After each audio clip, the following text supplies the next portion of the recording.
every day, including this very moment. And I call this my hero formula. H is for hush. First, you gotta hush the noise and hush the chatter upstairs in the drawer so that you can reconnect with what you truly want.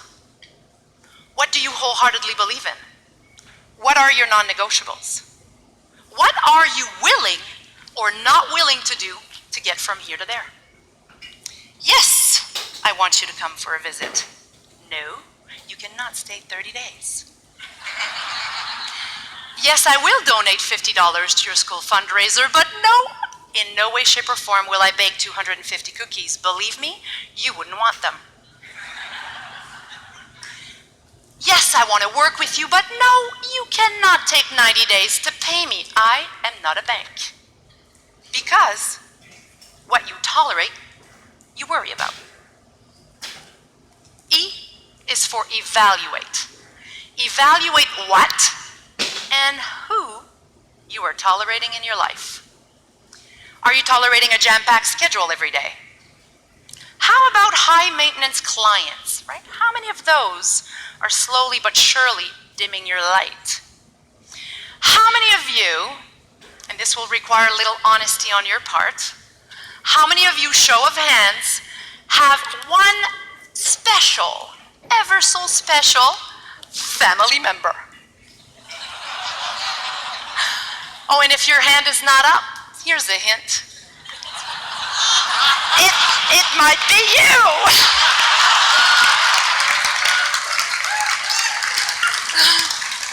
So basically, what and who is causing you more gray hair than it's worth? And what difficult conversation do you need to have? Because what you tolerate, you worry about. R is for ritualize. Ritualize the habits that have the potential to bring your best self, right? Bring your best you to life. Elizabeth Gilbert, Ariana Huffington, Richard Branson, Michael Jordan. What do they all have in common? Well, apart, of course, from being game changers and trailblazers like we know them to be, they all have a few simple daily rituals to be and stay at their best. Not working past 3 o'clock in the afternoon, for example. Wouldn't that be nice? Sleeping 8 hours a night. Now, there's a concept this girl here has no idea about because I'm about halfway there on that one. Having daily inspiration time, which I call me time. Just ask my partner how intolerable I am without my morning yoga. Now, keep in mind that not all rituals have a positive impact. Oh no, that would be way too easy, wouldn't it? How many of you have one of these bad boys and look at emails within 1 hour of waking up? Bad news for you. This little habit alone is proven to reduce your performance by 27%. Don't think that's much? Add that to the crazy 92% of useless worry, and you might just have yourself a recipe for disaster. Successful people know that their performance is a direct result of their daily habits and of their daily rituals. They truly do know what they need to be and stay at their best. So I'm curious, what's your winning ritual? Is it an early morning walk before the kids get up?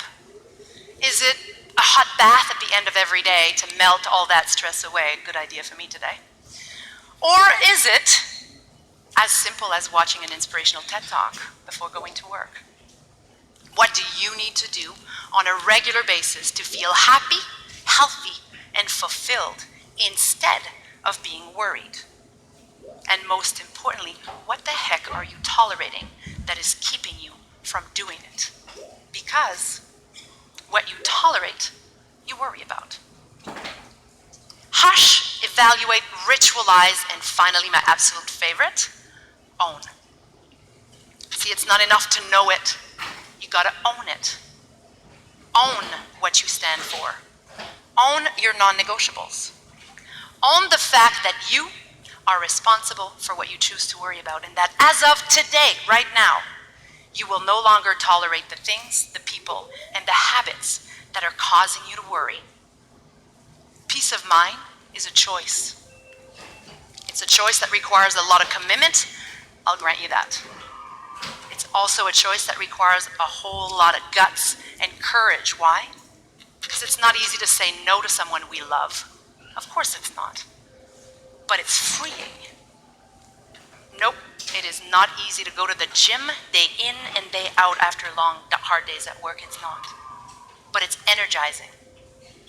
And it is certainly not easy to treat ourselves as importantly as we treat everyone else.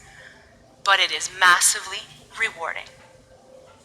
So, the next time you worry about something, first, remember that you've got a 92% chance that what you're worrying about is a total waste of time and energy. Second, apply the hero formula. Hush, evaluate, ritualize, and own. And ask yourself, what am I tolerating? Who am I putting up with? And if all hell breaks loose, and you can't remember the hero formula, which probably will happen, right? Here is my backup plan for you. I want you to set yourself a date with worry. Oh yeah, set a date with it. A friend of mine has a time slot on Fridays reserved exclusively to worry, and I actually think it's absolutely brilliant. As she goes through the week, right, and as worry hits her in the face left, right, and center, here's what she says. Pause. Would you be part of the 92%? Probably. I will schedule you in. I will schedule you in, and I will worry about you on Friday between 10 and 10:30. And as ridiculous as this might sound, when Friday comes, how many worries are left in her worry slot, you think? Most of the time, none. Now, I was 9 years old when I embraced the hero in me. Thank you to my mother. And recently, thank you.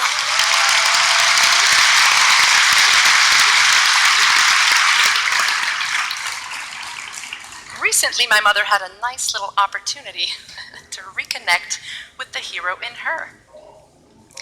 We're sitting at the kitchen table having the most intense and passionate conversation. As always in my family, there is no other kind. We are Quebecers after all.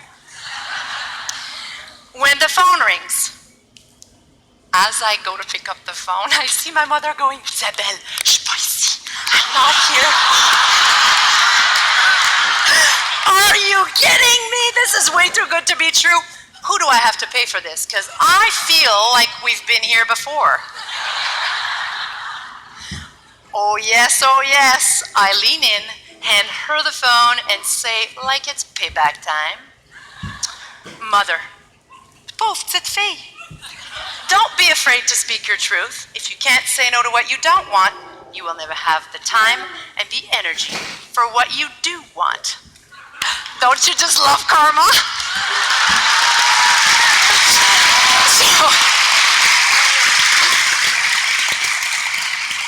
So my question for you is this.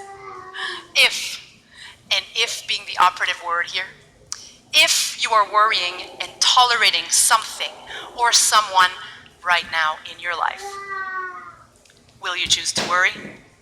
Or will you choose to embrace the hero in you?